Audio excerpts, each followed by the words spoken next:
이번에는 문제에서 한 분석 작업 문제를 풀어보도록 하겠는데요. 그럼 먼저 분석 작업의 첫 번째 문제를 확인해 보도록 하겠습니다. 분석 작업의 첫 번째 문제는 분석 작업 1시트에 대하여 다음의 지시사항을 처리하면 되는데요. 부분합 기능을 이용하여 상공카드 이용금액 명세서표에서 왼쪽에 있는 그림과 같이 카드 종류별로 이용금액과 적립포인트의 합계와 최대값을 계산하면 됩니다.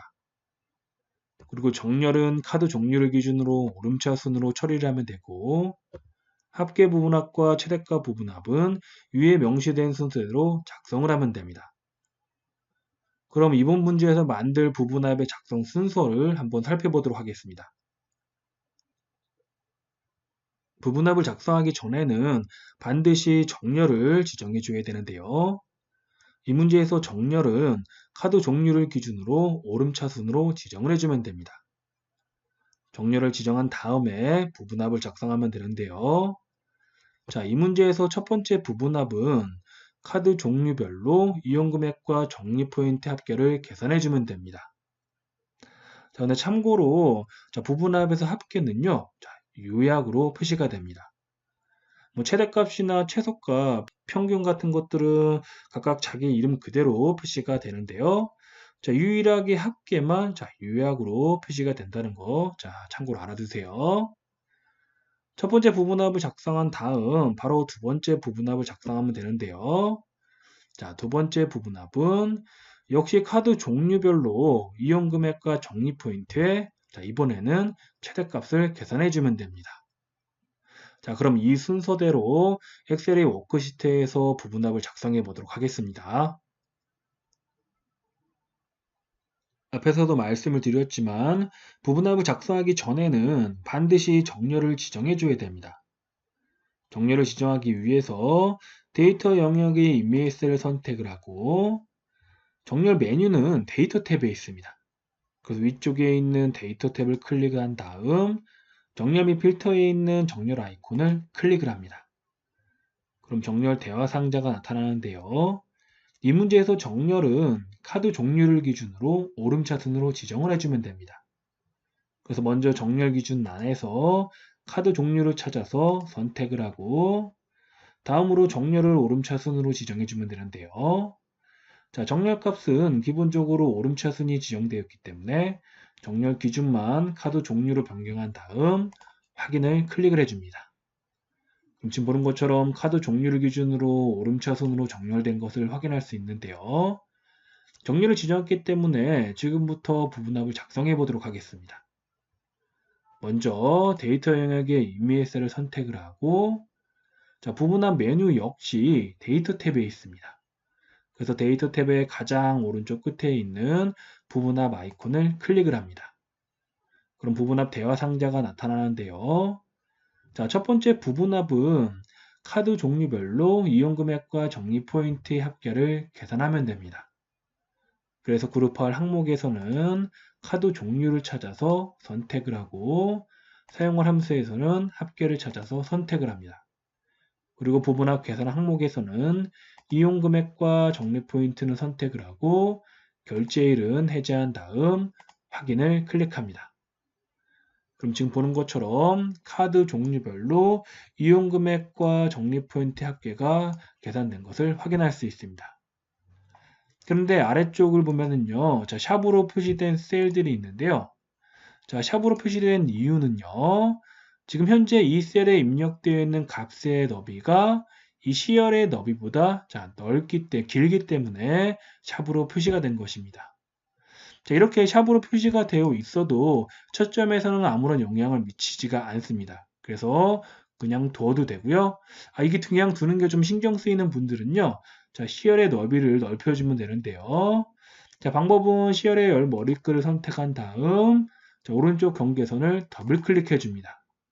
그럼 지금 보는 것처럼 시열에 입력되어 있는 가장 긴 숫자의 너비만큼 자, 열의 너비가 자동으로 조절이 됩니다. 자, 마찬가지로 비열도 내용이 좀 약자가 지금 가려서 안 보이죠. 자, 이것도 모두 표시되게 하려면 비열을 선택을 하고 오른쪽 경계선을 더블 클릭해 주면 됩니다. 자, 지금까지 첫 번째 부분합을 만들어 봤는데요. 그럼 바로 두 번째 부분합도 만들어 보도록 하겠습니다. 역시 데이터 탭에 있는 부분합 아이콘을 클릭해서 부분합 대여 상자를 호출을 합니다. 자, 두 번째 부분합은 카드 종류별로 이용 금액과 적립 포인트의 최대값을 계산해 주면 됩니다.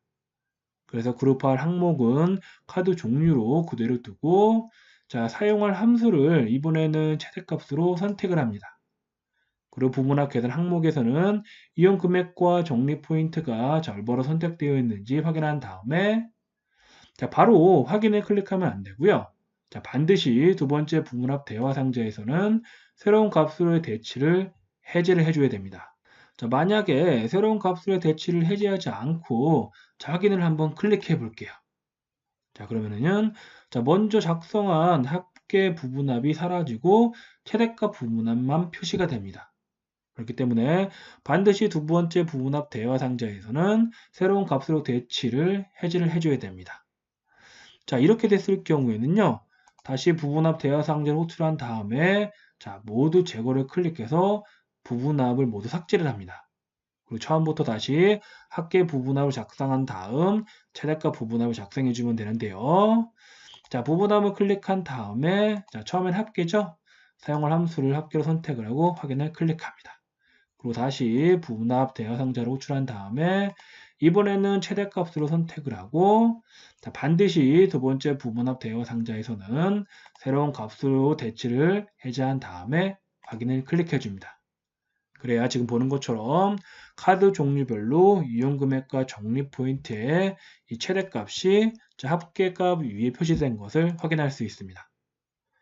지금까지 저와 함께 부분합 문제를 풀어보았고요.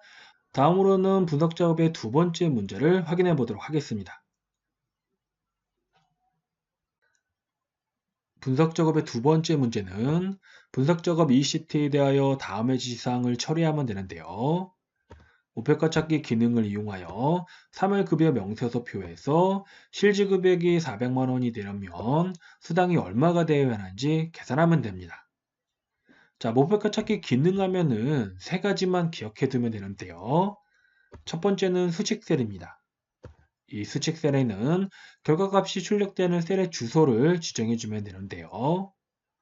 지금 이 문제는 실질 금액이 400만 원이 되려면 수당이 얼마가 되어야 하는지 계산하는 문제이기 때문에 결과값이 출력되는 셀의 주소는 실질 금액이 들어있는 셀의 주소를 지정해 주면 됩니다. 다음 두 번째는 찾는 값입니다. 이 찾는 값은 우리가 목표로 하는 값을 직접 입력해 주면 되는데요.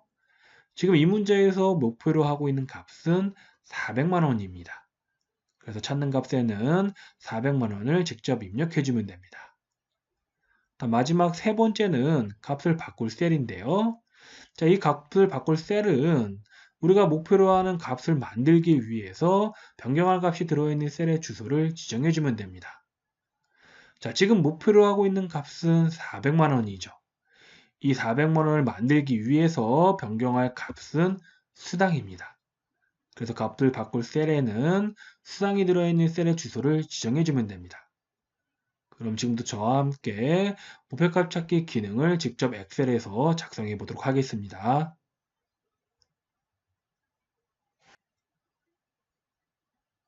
목표값 찾기 메뉴는 데이터 탭에 있습니다. 목표값 찾기 메뉴를 선택하기 전에 셀의 위치는 어디든 관계없기 때문에 데이터 탭을 선택을 하고 데이터 도구에 있는 가삭 분석 안에서 목표값 찾기를 선택을 합니다. 그럼 지금 보는 것처럼 목표값 찾기 대화 상자가 나타나는데요. 목표값 찾기 대화 상자를 보면은 수식셀, 찾는 값, 값을 바꿀 셀을 지정하는 란이 있습니다. 그럼 먼저 수식셀을 지정해 보도록 하겠는데요. 수식셀에는 결과값이 출력되는 셀의 주소를 지정해 주면 됩니다. 이 문제는 실질 금액이 400만 원이 되려면 수당이 얼마가 되어야 하는지 계산하는 문제이기 때문에 결과값이 출력되는 셀의 주소는 실질 금액이 들어져 있는 B15셀을 지정을 해주면 됩니다. 다음 찾는 값 란을 클릭을 하고 이 찾는 값 란에는 우리가 목표로 하는 값을 직접 입력해 주면 됩니다. 자, 이 문제는 실지급액이 400만 원이 되기 위해서 수당이 얼마가 되어야 하는지 계산하는 문제이기 때문에 자, 목표로 하는 값은 400만 원입니다. 그래서 찾는 값 난에 400만을 직접 입력을 해줍니다. 마지막으로 값을 바꿀 셀 란을 클릭한 다음 이곳에는 우리가 목표로 하는 값을 만들기 위해서 변경할 값이 들어있는 셀의 주소를 정해주면 되는데요. 자, 실지급액을 400만 원으로 만들기 위해서 변경할 값은 수당입니다. 그래서 값을 바꿀 셀 안에는 수당이 있는 B6셀을 지정을 해줍니다. 그리고 확인을 클릭하게 되면요. 자, 지금 보는 것처럼 목표값 찾기 상태 대화 상자가 나타나는데요. 자, 대화 상자에서 목표값과 그 현재값을 확인해 보면은 둘 다 400만으로 올바르네요. 만약에 목표값 찾기 대화 상자에서 뭐 어떤 것을 하나라도 잘못 지정했을 경우에는요. 자, 취소를 클릭한 다음 다시 지정을 하면 되고요. 자, 지금처럼 올바로 지정한 경우에는 확인을 클릭해 주면 됩니다.